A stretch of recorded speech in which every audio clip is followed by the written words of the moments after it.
ஒரு பக்கம் ஸ்டேட் கவர்மெண்ட்ல விஜய அரெஸ்ட் பண்ண போறேன்னு ஃபேக் நியூஸ்ல இறங்கிட்டானுங்க. இன்னொரு பக்கம் விஜய எப்படியாச்சும் நம்ம கண்ட்ரோல்ல கொண்டு வரணும்னு சிபிஐ, இன்கம் டாக்ஸ், சென்சார் அது இதுன்னு பண்றானுங்க. ஆனா கொஞ்சம் கூட அசராம காமா விஜய் ஒன் மேன் ஷோ காட்டுறாரு.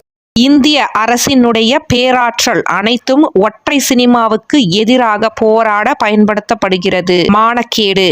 ஜனநாயகத்தை குறித்து ஒளிப்பதிவாளர் PC ஸ்ரீராம் பதிவு.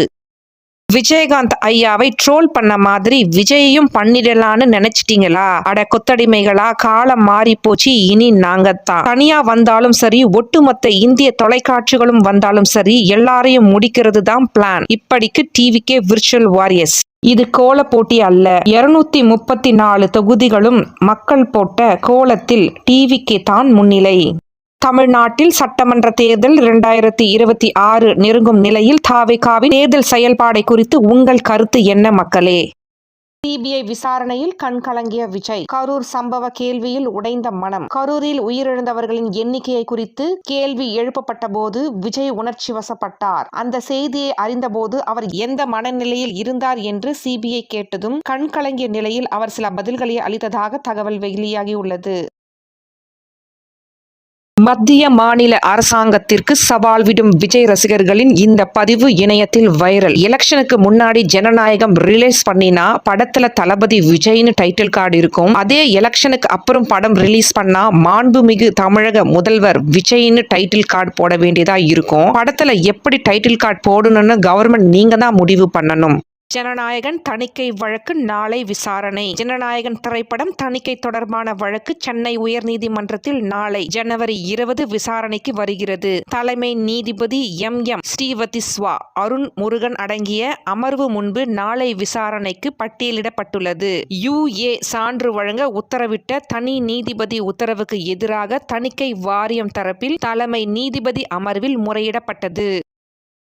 இத்துடன் விசாரணை முடிந்தது. அன்று நடந்த அனைத்து தகவல்களையும் பெறவே 2 கட்டணங்களாக சிபிஐ விசாரணை நடந்தது. இனிமேல் விசாரணை இல்லை. டிவிகே இணை பொதுச் செயலாளர் CT நிர்மல்குமார். விசாரணை நிறைவு. கரூர் கூட்ட நெரிசலில் 41 பேர் உயிரிழந்த வழக்கு இன்று 2ஆம் கட்டமாக விஜயிடம் சுமார் 51.5 மணி நேரம் நடந்த விசாரணை நிறைவு. கடந்த 12ஆம் தேதி முதற்கட்டமாக நடந்த விசாரணையில் சுமார் 7 மணி நேரம் சிபிஐ விசாரணை நடந்தது குறிப்பிடத்தக்கது. சிபிஐ அலுவலகம் முன் டிவிகே என கத்திய தொண்டர்கள். தாவேகா தலைவர் விஜய் கரூர் கூட்ட நெரிசல் சம்பவம் தொடர்பாக டெல்லியில் உள்ள சிபிஐ அலுவலகத்தில் விசாரணைக்காக ஆஜராகியுள்ளார். இந்நிலையில் அவரது தொண்டர்கள் சிபிஐ அலுவலகத்திற்கு முன்பு கட்சி கொடியை ஏந்தி டிவிகே என முழக்கமிட்டு வருகின்றனர். மேலும் அண்ணன் யாரு தளபதி, அண்ணன் யாரு தளபதி கோஷமிட்டு வருகின்றனர். திரைப்பட வெளியீட்டை வெகுஜன மக்களை கொண்டாட வைக்கும் நிகழ்வாக மாற்றும் திறன் விஜய்க்கு உள்ளது. இந்த அளவிற்கு ரசிகர்களையே கவரும் கடைசி பெரிய ஸ்டார் விஜயாகத்தான் இருக்க வேண்டும் என BBC ஊடகத்தின் குறிப்பிட்டுள்ளது.